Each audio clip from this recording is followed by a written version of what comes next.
이 저녁 함께 나눌 말씀 창세기 30장 25절부터 32절까지 말씀입니다. 창세기 30장 25절부터 32절까지 말씀 제가 봉독하겠습니다. 라헬이 요셉을 낳을 때에 야곱이 라반에게 이르되 나를 보내어 내 고향 나의 땅으로 가게 하시되 내가 외삼촌에게 일하고 얻은 처자를 내게 주시어 나로 가게 하소서. 내가 외삼촌에게 한 일은 외삼촌이 아시나이다. 라반이 그에게 이르되 여호와께서 너로 말미암아 내게 복 주신 줄을 내가 깨달았노니 내가 나를 사랑스럽게 여기거든 그대로 있으라. 또 이르되 내 품삯을 정하라. 내가 그것을 주리라. 야곱이 그에게 이르되 내가 어떻게 외삼촌을 섬겼는지 어떻게 외삼촌의 가축을 찾는지 외삼촌이 아시나이다. 내가 오기 전에는 외삼촌의 소유가 적더니 번성하여 때를 이루었으니 내 발이 이르는 곳마다 여호와께서 외삼촌에게 복을 주셨나이다. 그러나 나는 언제나 내 집을 세우리이까? 라반이 이르되 내가 무엇으로 내게 주랴? 야곱이 이르되 외삼촌께서 내게 아무것도 주시지 않아도 나를 위하여 이 일을 행하시면 내가 다시 외삼촌의 양떼를 먹이고 지키리이다. 오늘 내가 외삼촌의 양떼에 두루 다니며 그 양 중에 아롱진 것과 점 있는 것과 검은 것을 가려내며 또 염소 중에 점 있는 것과 아롱진 것을 가려내리니 이 같은 것이 내 품삯이 되리이다. 아멘. 야곱은 자기에게 이익이 되면 자기의 이익을 위해서라면 남을 속이고 빼앗는 것에 주저하지 않는 사람이었습니다. 어느 날 형이 들에 나가서 사냥을 하고 돌아와서 그가 배고플 때에 이 형의 배고픔을 이용해서 팥죽 한 그릇에 형의 그 장자권을 빼앗다시피 가져오는 사건이 있었습니다. 또 아버지가 죽을 날이 가까웠다라고 생각되매 자신의 맏아들 에서에게 이 장자의 그 축복을 해주려고 하였습니다. 이 아버지가 형을 축복하려고 하자 이 야곱은 아버지의 그 눈이 어두워지는 그 약점을 이용해서 어머니와 짜고서 아버지를 속이고 그 형의 장자의 축복을 가로챘습니다. 이 사건으로 인해서 형이 엄청 분노하게 되고 동생이었던 야곱을 죽이려고 합니다. 그래서 야곱은 결혼을 핑계로 도망하다시피 이 고향 땅에서 하란에 있는 외삼촌 라반의 집으로 피신하게 되었습니다. 결혼을 핑계로 외삼촌 라반에 오게 된 야곱, 외삼촌 집에서 잠깐 동안만 머무를 줄 알았습니다. 그런데 그 생각과는 다르게 어느덧 이 외삼촌의 집에서 20년이라는 시간을 보내게 되고 외삼촌 집에서 외삼촌과 그의 아들들을 통해서 야곱이 겪는 고난은 정말 솔직히 이만저만이 아니었습니다. 힘든 시간을 보내게 되었습니다. 오늘 29절에 말하는 것처럼 야곱이 외삼촌에게 말하잖아요. 내가 외삼촌을 어떻게 섬겼는지, 내가 외삼촌의 그 가축들을 어떻게 찾는지 외삼촌이 아시지 않습니까? 라고 말해요. 그만큼 자신있게 야곱은 내가 외삼촌과 그 가축들을 어떻게 돌보고 외삼촌을 섬겼는지 외삼촌도 아시지 않습니까? 라고 말할 만큼 정말 헌신적으로 열심히 일을 했습니다. 정말 야곱은 열심히 외삼촌을 섬기고 그 밑에서 맡은 바 일에 최선을 다했습니다. 야곱은 이 외삼촌의 양떼와 염소떼를 돌보면서 그 가축들이 낙태하지 않도록 정말로 세밀하게 신경을 썼고요. 양을 치다가 그 양이 들짐승에게 찢기거나 죽으면 자기의 것으로 배상을 해주고 그 양이나 염소떼가 도둑 맞으면 그것도 또 자기 것으로 외삼촌에게 배상을 해주거나 물어주었습니다. 외삼촌의 양떼를 염소떼를 돌보면서 낮에는 더위에 시달리고 밤에는 추위에 시달리고 정말 눈 붙일 겨를 없이 외삼촌을 섬겼으며 그 양떼와 염소떼를 돌봐 주었습니다. 정말 그러면서 이 외삼촌의 밑에 있는 그 시간 동안 야곱의 고생은 말이 아니었습니다. 야곱은 외삼촌 집에 잠깐 피신의 목적으로 왔지만 정말로 그 장장 20년이라는 시간을 외삼촌 집에서 보내게 되지요. 어쩌면 야곱은 정말로 임자 만난 것이라 라고 볼 수가 있습니다. 야곱은 지금까지 자신의 이익을 위해서라면 누군가의 것을 빼앗고 속이는 그 삶을 살아왔는데 정말 자기보다 더한 사람을 만나게 된 것이지요. 자기보다 더한 외삼촌을 만나게 되었습니다. 이 야곱은 외삼촌의 둘째 딸이었던 그 나헬을 얻기 위해서 외삼촌의 밑에서 7년 동안 무보수로 정말 열심히 7년을 수일처럼 여기면서 섬겼습니다. 근데 첫날 밤이 딱 되고 그 다음날 보니 이 외삼촌이 신부를 바꿔치기 한 거예요. 동생이 아니라 언니로 바꿔치기 했다라는 거예요. 그러면서도 외삼촌은 뻔뻔스럽게 야곱에게 말합니다. 내가 줄 때 딸도 너에게 줄게. 나헬도 줄 테니 또 다시 나를 위해서 7년을 섬기라 라고 말합니다. 정말 꼼짝없이 외삼촌에게 당한 것이지요. 형 때문에 형이 분노가 풀렸는지 안 풀렸는지 어머니한테는 소식도 없고 그러니 고향 땅에 가고 싶어도 갈 수도 없고 또 외삼촌 집에 얹혀 살기에 이 외삼촌의 부조리에 배신에 또 맞서 싸울 수도 없는 입장이었습니다. 또한 이 사랑하는 나헬을 얻기 위해서 지금 야곱은 7년이라는 시간을 봉사했는데 그 시간들을 또 그냥 포기하기에 너무 아깝지 않습니까? 그냥 당하고 받아들인 수밖에 없었어요. 외삼촌에게 속아서 첫날 밤에 다른 여인이 들어왔지만 또 외삼촌이 다시 7년을 일하면 정말 나헬을 주겠다라고 말하는 그 말에 정말로 억장이 무너지지만 어쩔 수 없이 받아들일 수밖에 없었던 거예요. 누군가를 속이고 빼앗는 삶을 살아오던 야곱이 이제 도리어 누군가에게 빼앗기고 속임을 당하는 그 상황 속에 놓이게 된 것입니다.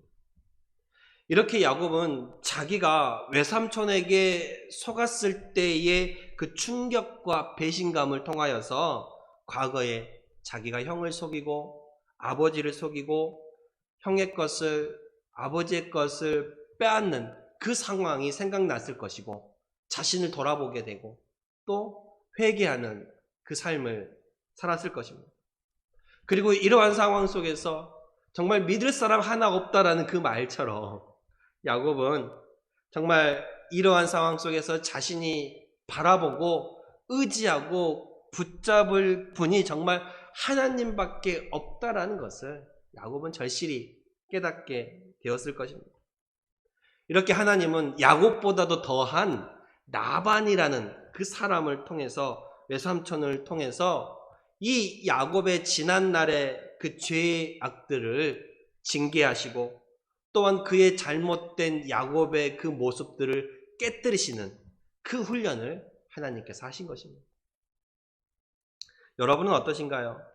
가정에서, 마을에서, 자녀들 때문에 또 교회 안에서 누군가의 그 관계로 인해서 고민하고 속상했던 적은 없습니까?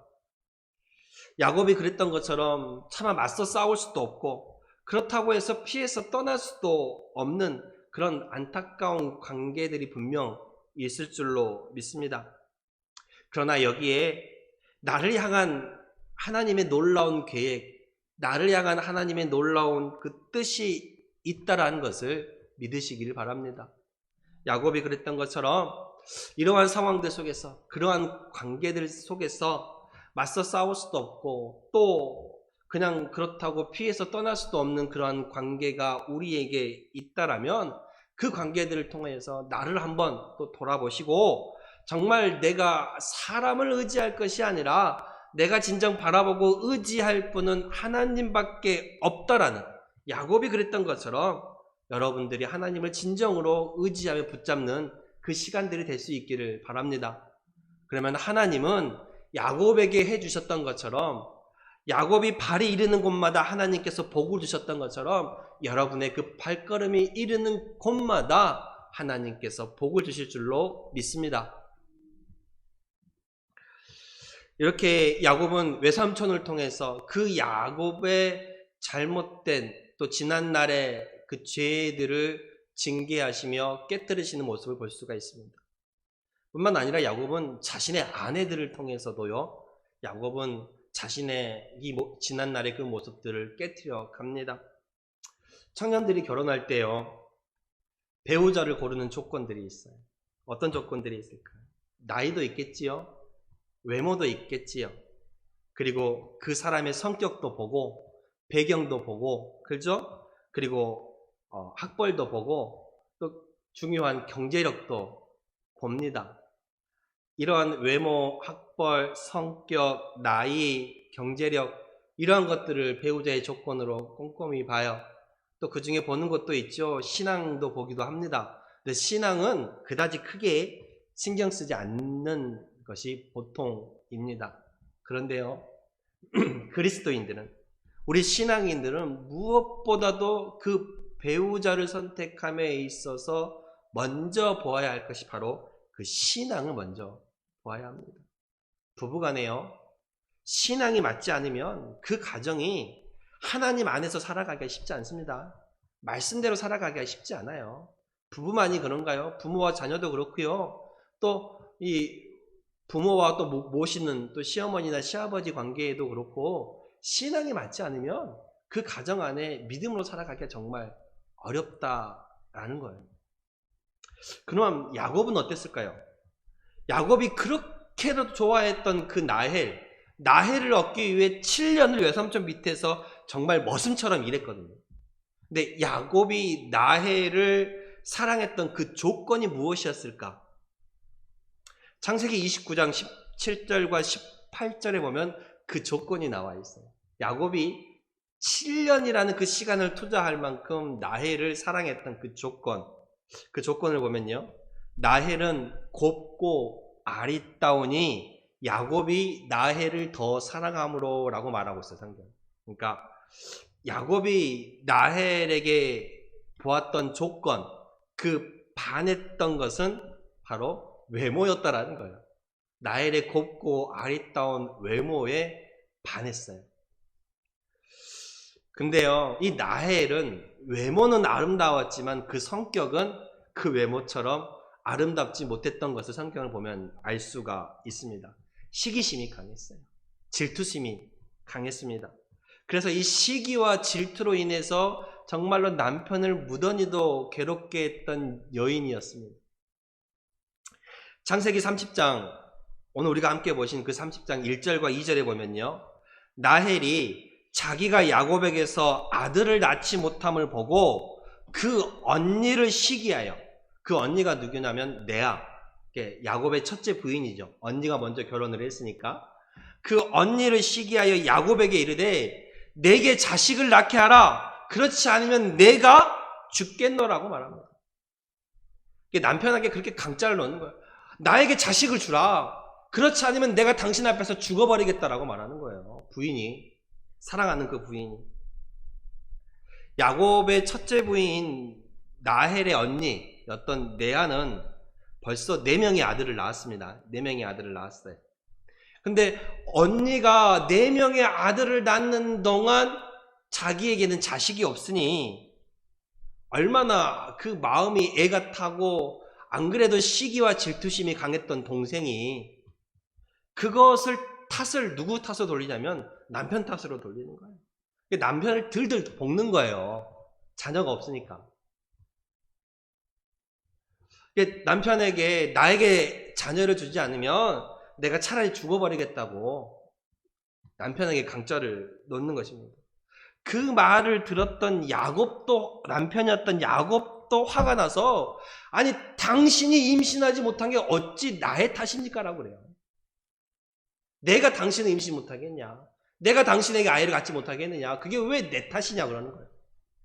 맞는 말이죠. 첫째 분이었던 언니 레아는 벌써 4명의 자녀를 낳았잖아요. 그러니 남편이었던 야곱에게는 문제가 없는 거예요. 그렇죠? 언니인 레아는 자녀를 낳았으니까 남편에게는 문제가 없어요. 근데 그 언니에 대한 시기와 질투심 때문에 자꾸 자기가 문제인 것처럼 이 라헬이 말하니까 이 야곱도 덩달아 화가 나고 속이 상해요.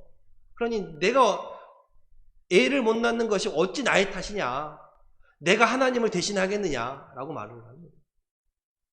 더구나 이 야곱은 그 라헬이라는 여인을 얻기 위해서 몇 년을 봉사했어요. 7년을 봉사했고 거기에 더해서 지금 또 7년을 봉사하는 중이에요. 네? 물론 그 앞에 7년은 자기가 자진해서 하겠다라고 했지만 지금 남은 그 7년은 자기가 원해서도 아니고 외삼촌에게 속아서 어쩔 수 없이 마지못해 지금 봉사하고 있는 거잖아요. 안 그래도 그 7년이라는 시간을 채워감에 있어서 힘든 시간을 보내고 있는데 그 사랑하던 그 여인이 남편의 속을 이렇게 막 긁고 있으니 얼마나 더 짜증이 나겠어요. 그러니까 화가 나고 분이 나서 왜 자녀가 없는 게 내 탓이냐라고 남편도 한마디 하는 거예요. 야곱은 어쩌면 이 라헬의 모습을 통해서, 이 둘째 부인이었던 라헬의 모습을 통해서 자기 자신의 모습을 보았을지 모릅니다. 믿음이 없고 이기적이고 자기중심적인 그 모습이요. 자신이 형한테 그랬던 것처럼 이 라헬이 언니를 시기하고 그 경쟁심 때문에 주위 사람을 피곤하게 만듭니다. 자기가 형에 대한, 형의 것을 갖고 싶어하는 그 이기심과 시기와 질투, 경쟁심 때문에 주위의 사람을 피곤하게 하고 그 가정을 파토냈던 것처럼 라헬 역시도 언니에 대한 시기와 질투, 경쟁심 때문에 주위 사람들이 힘들게 하고 남편을 힘들게 하는 것입니다. 어쩌면 그 야곱의 모습을 똑 닮은 부인을 얻은 라헬의 모습인 것 같아요. 그 라헬의 모습에서 야곱은 지난날 자신의 모습을 되돌아봤지 않을까 하는 생각이 듭니다. 그러니까 그 라헬을 통해서 하나님은 지난날 야곱을 보게 하신 것이지. 결국 라헬은 자기가 아이를 낳지 못하자 자기의 여종이었던 비라를 남편에게 줍니다. 그러니까 그 여종을 통해서 내가 대신 아이를 갖겠다라고 말을 하지요. 이렇게 동생이 여종을 남편에게 주어서 자녀를 갖게 하니까 언니였던 첫째 부인 레아도 또 자기의 여종을 또 남편에게 줍니다. 동생이 여종을 남편에게 주니까 언니도 자기 여종을 남편에게 줘요. 그렇게 자식을 낳게 합니다. 이렇게 야곱은 외삼촌 밑에서 7년을 더 섬기는 그 기간 동안 4명의 여인을 통해 무려 11명의 아들과 1명의 딸을 얻게 됩니다. 7년의 기간 동안. 이 야곱은 집에 가고 싶어도 갈 수 없잖아요. 갈 수 없는 처지이잖아요. 그리고 지금 외삼촌 밑에서 정말로 머슴같이 일하고 있어요. 그러니 외롭고 얼마나 힘들었겠어요. 그래서 그 가족이라는 거기에 꽂혔던 것 같아요. 그래서 4명의 여인을 통해서 거절하지도 않고 야곱은 7년 동안 정말 11명의 아들과 1명의 딸을 얻게 됩니다. 그 이후에 또 1명의 아들이 더 추가돼서 이 야곱의 이 가정은, 야곱의 스라에는 총 12명의 아들과 1명의 딸이 있게 되는 것이지요. 이렇게 복잡한 가정 가운데에 이 언니와 동생의 경쟁, 그리고 동생의 그 시기심으로 인해서 이 부인이 1명 늘어나고 또 늘어나고, 그래서 4명의 여인의 경쟁심을 통해서 자녀를 낳게 되는 것이지요. 이러한 복잡한 가정 가운데에 허물투성인 이 가정에도 하나님께서 그 가정에 개입하시고 하나님께서 또 그 가정에 역사하시니까 오히려 하나님께서 아브라함에게 주셨던 그 약속처럼 하늘의 별과 같이 바다의 모래와 같이 너의 자손들을 창대하게 하리라 라는 그 약속의 시초가 됩니다. 시발점이 되는 것이지요. 훗날 이 야곱의 12아들은요, 이스라엘이라는 큰 민족의 12지파의 조상이 되는 거예요. 이 12명의 아들이 이스라엘 민족의 12지파의 조상이 되는 겁니다. 그러니까 큰 민족을 이루어가는 그 시발점이 여기서 탄생하는 것이지. 그렇습니다. 하나님의 약속, 하나님의 말씀은요, 어떠한 상황 속에서도 이루어져 간다라는 거예요. 야곱의 복잡한 가정 가운데 여러 가지 어려운 상황 속에 그 가정에 여러 가지 분란과 시기와 질투와 경쟁이 있었지만 하나님께서는 그것조차도 선으로 바꾸셔서 하나님의 약속, 말씀을 이루어가게 만드신다라는 거예요. 그러므로 우리는 우리 앞에 있는 어떠한 상황이나 그 어려움에 집착할 것이 아니라 우리 앞에 놓인 그 현실 속에서도 날 이끌어 가시는, 날 인도하시는 그 하나님의 섭리를 바라보게 될 때 우리는 더 큰 소망을 가지게 될 줄로 믿습니다. 이처럼 하나님은 이 가정의 여인들을 통해서도 야곱을 훈련시키시고 연단하시는 거예요. 또 하나님은 이 외삼촌 나반이 말하는 그 품삯을 통해서도 야곱을 훈련시키셨습니다. 야곱은 라헬이라는 그리고 레아라는 그 두 여인을 얻기 위해서 외삼촌 밑에 무려 14년을 무보수로 보수 없이 정말 머슴처럼 일을 합니다. 이제 자녀도 많아졌고 세월도 많이 흘러서 어느덧 외삼촌과 약속한 14년이 되었어요. 그래서 외삼촌에게 말합니다. 외삼촌, 나 이제 고향 땅으로 돌아가렵니다. 그러니 내 처자식과 내 아내들을 데리고 이제 내 고향으로 갈 수 있게 허락해 주십시오 라고 말합니다. 이 야곱의 말에 외삼촌이 뭐라고 얘기하냐면 네가 나를 사랑하거든 그냥 이대로 더 머물러 있었으면 좋겠다라고 말합니다. 허락하지 않는 거죠. 외삼촌이 그러면서 말해요. 여호와께서 너로 말미암아 나에게 복을 주신 것을 내가 안다. 하나님께서 야곱의 발걸음마다 복을 주셨거든요. 그러니까 야곱으로 인해서 이 외삼촌의 가정의 재산이 엄청나게 늘어났어요. 그러니까 외삼촌 안 거예요. 야곱이 복덩이란 걸 아는 거야. 복덩이란 거. 그러니 보내고 싶지 않은 거죠. 그래서 내가 너로 인하여서 하나님께서 너로 말미암아 나에게도 복을 주신 것을 내가 깨달았다. 그러니 나를 좀 사랑하거든 좀 더 머물러 있어라 라고 말했습니다. 근데 야곱 입장에서는 외삼촌 밑에서 죽도록 머슴같이 14년을 일했지만 자기 것은 없는 거예요. 자기의 소유는 많지 않았어. 그래서 오늘 30절에 이렇게 야곱이 말해요. 내가 오기 전에는 외삼촌의 소유가 적었더니 이제 번성하여 때를 이루었으니 내 발이 이르는 곳마다 여호와께서 외삼촌에게 복을 주셨나이다. 그러나 나는 언제나 내 집을 세우리이까. 하나님께서 나에게 복을 주셔서 내 발이 이르는 곳마다 번성하게 하시니 외삼촌의 재산이 이렇게 늘어났습니다. 근데 나는요, 나는 언제나 내 재산을 불리겠습니까? 라고 말하는 거예요. 그러니까 자신의 봉사를 통해서 외삼촌의 재산은 늘어났지만 자기 것은 없었다라는 거예요. 나는 가진 것이 없잖아요. 그러면 나는 언제나 내 집을 세울까요? 라고 말해요. 그래서 외삼촌이 말합니다. 내 품삯을 정해라. 내가 원하는 대로 줄게. 내가 무엇을 너한테 주면 머물러 있겠느냐라고 말합니다. 야곱 입장에서도 지금 가진 것이 없잖아요. 가진 것 없이 이 11명의 자녀과 12명의 자녀들을 이끌고 부인들을 이끌고 고향으로 돌아가 봐야, 그쵸? 이왕이면 고향에 돌아갈 때 금이환양, 그쵸? 가진 것 많고 부자가 돼서 가면 좋은데 왔던 것처럼 갈 때도 빈털터리로 가게 생겼으니 외삼촌의 그 말에 야곱도 좀 더 있고 싶은 마음이 생겼습니다. 그래서 야곱은 외삼촌에게 한 가지 요구를 하지요. 내 품삯을 정하라는 외삼촌의 말에 그럼 외삼촌 외삼촌이 가지고 있는 양떼와 염소떼 중에 점있고 아롱지고, 아롱진다라는 얼룩덜룩한 거예요. 점있고 아롱지고 검은 것들은 나한테 주십시오. 그리고 앞으로 내가 외삼촌 양을 칠 때에 그 양이나 염소떼 중에 태어난 것 중에 또 점있고 아롱지고 검은 것들은 내가 가지겠습니다 라고 그래요.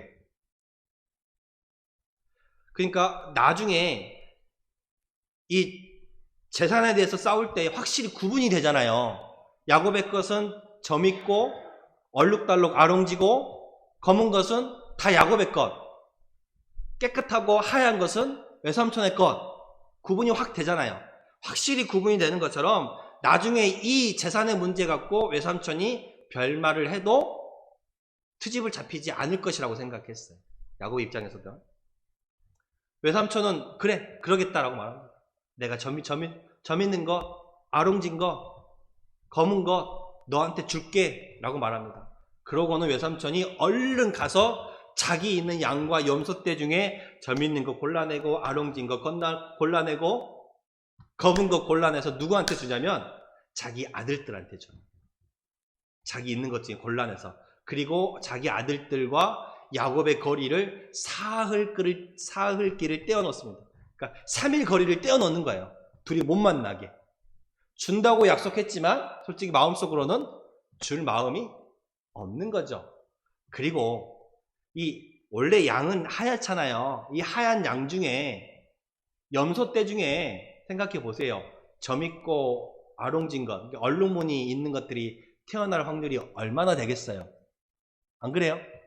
물론 아롱진 것과 하얀 것이 교미를 하면 확률은 늘어나겠지만 하얀 것과 하얀 것이 교미를 했는데 이 아롱진 것이 태어날 확률이 얼마나 되겠어요? 그러니까 외삼촌 생각에도 내 있는 가축 중에 점 있는 거 따로 다 떼서 아들들한테 주고 아롱진 거 다 떼서 아들들한테 주고, 그러니까 돌연변이처럼 생긴 것들은 다 떼서 아들들한테 주고 야곱하고 거리를 멀리 떨어져 놨어. 그러면 이 하얀 양들 중에 돌연변이가 태어날 확률이 얼마 안 될 것이라고 생각했던 거지. 그러니까 야곱이 가져갈 것이 별로 없을 것이라고 생각했던 거예요. 그러니까 줄 마음이 없었던 것이지요.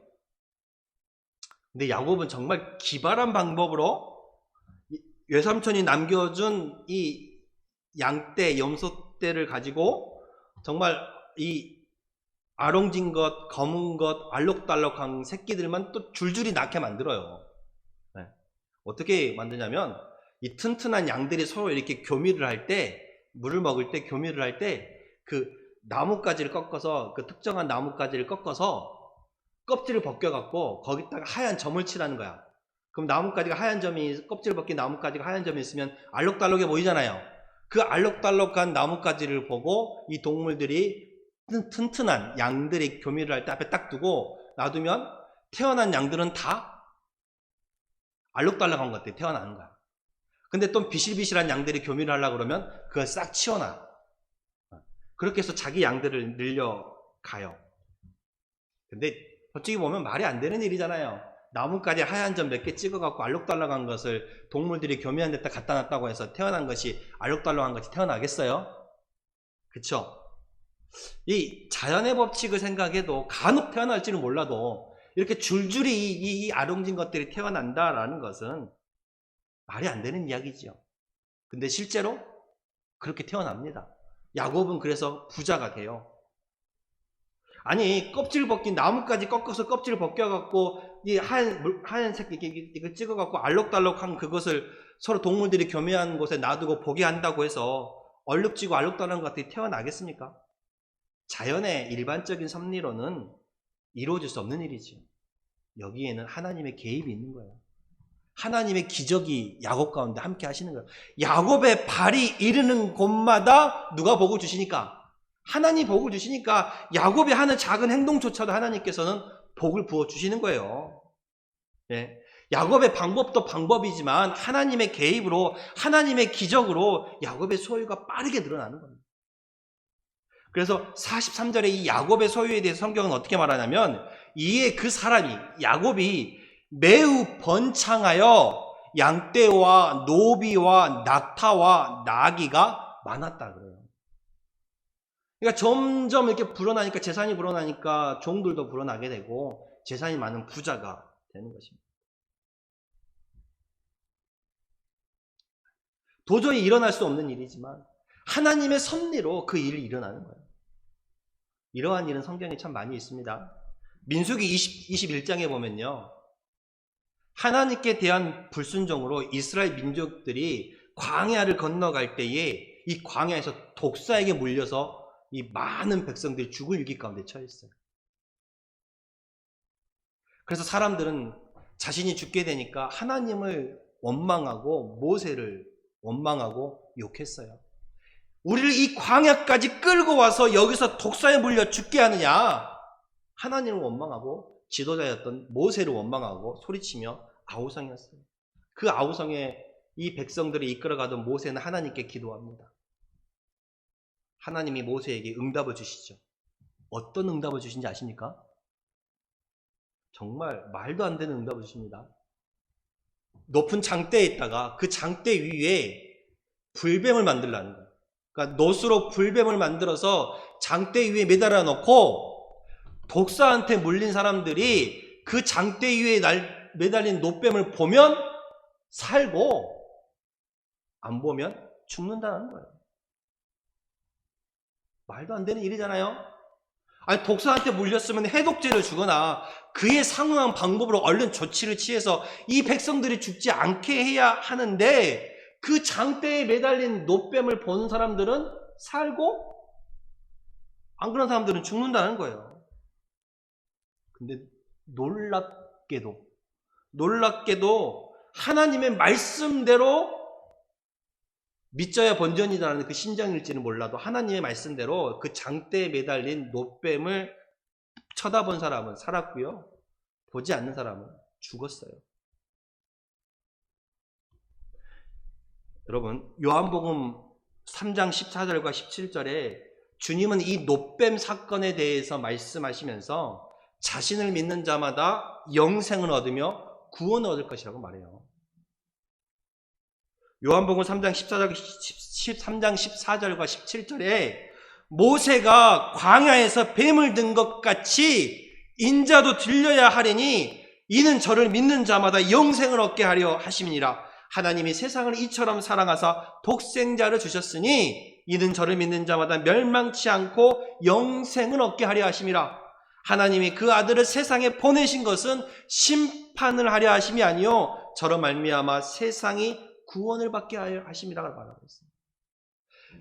장대에 매달린 그 놋뱀을 보는 사람들이 살았던 것처럼 인자 예수 그리스도를 바라보고 믿는 사람들은 영생을 얻고 구원을 얻는다는 거예요.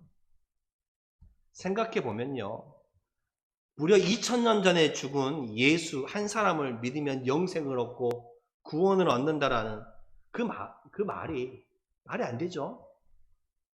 이것은 독사에 물린 독사에 물린 사람들이 장대에 매달린 그 만들어 놓은 놋뱀을 보면 독사에 물린 사람이 살 것이라는 그 말과 똑같은 거예요. 말이 안 되는 것이죠. 믿지 않는 사람들은 당연한 반응을 할 겁니다. 2000년 전에 죽은 한 사람, 예수를 믿는다고 구원을 얻어? 영생을 얻어? 그거는 독사에 물린 사람이 그 장대에 매달린 놋뱀 본다고 산다는 거, 그 말과 똑같은 거예요. 말이 안 되는 이야기로 보이죠. 그러나 놀라운 분명한 한 가지 사실은요, 그 당시에 장대에 매달린 놋뱀을 본 사람은 살았다는 거예요. 독사에 물리기도 살았다는 거예요. 그랬듯이 주 예수 그리스도, 예수를 나의 구원자로 믿는 자는 영생을 얻고 구원을 얻는다는 그 분명한 사실입니다. 사도 바울도 말합니다. 주 예수를 믿으라. 그리하면 너와 내 집이 구원을 얻으리라 그랬습니다. 예수님께서도요, 마가복음 11장 23절 이하에 하나님을 믿으라. 내가 진실로 너희에게 이르르니 누구든지 이 산더러 들리어 바다에 던져지라 하면 그 말하는 것이 이루어질 줄 믿고 마음에 의심하지 아니하면 그대로 되리라. 그러므로 내가 너희에게 말하노니 무엇이든지 기도하고 구하는 것은 받은 줄로 믿으라. 그리하면 너희에게 그대로 되리라 라고 말합니다. 그래서 히브리서 11장 2절에 믿음은 바라는 것들의 실상, 증거요, 확신이요, 보이지 않는 것들의 증거라고 말하는 거예요. 믿음은 바라는 것들의 확증, 확실한 실상이요, 보이지 않는 것들의 증거예요. 여러분, 믿으세요. 의심치 않고 믿는 자에게 복이 있습니다. 주님께서도 말씀하시잖아요. 의심하지 아니하면 그대로 되리라. 주님의 섭리, 하나님의 기적은요, 믿고 의심하지 않는 자에게는 나타납니다.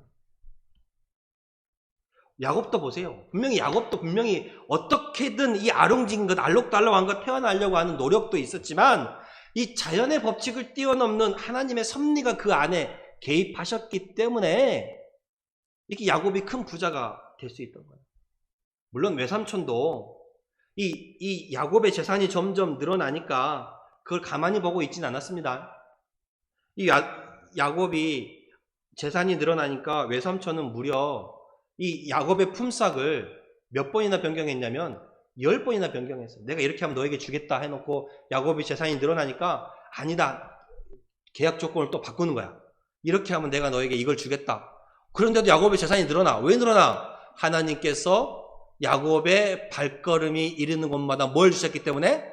복을 주셨기 때문에. 아무리 계약 조건을 바꿔도 야곱이 복을 받고 계약 조건을 바꿔도 야곱이 복을 받아. 이렇게 해도 복 받고 이렇게 해도 복 받는 거야.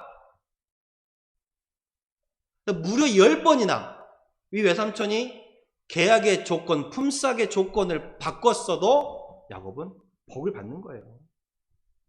그래서 야곱도 고백하잖아요. 외삼촌이 이렇게 말해요. 야곱도요. 하나님께서 나와 함께하지 않았다라면 외삼촌은 아마 나를 빈손으로 고향에 돌려보냈을 것입니다 라고 말해요. 그러니까 야곱도 알고 있는 거야. 누가 자신과 함께한다는 걸.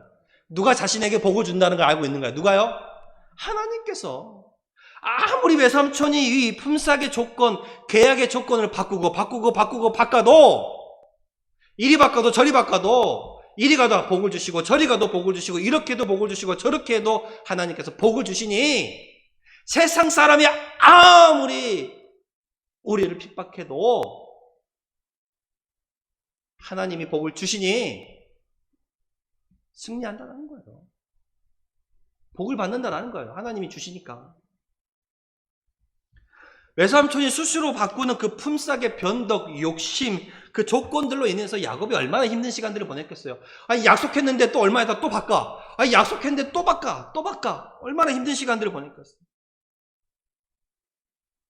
이러한 야곱에게 있었던 고난과 시련과 어려움은 하나님께서 이 야곱이라는 사람을 하나님의 사람으로 바로 세우기 위한 시련일 수도 있지만 또 그가 외삼촌 집에 오기 전에 자신의 고향 땅에서 아버지에게 했던, 형에게 했던 이전의 그 시간들에 보내왔던 죄악의 결과이기도 해요.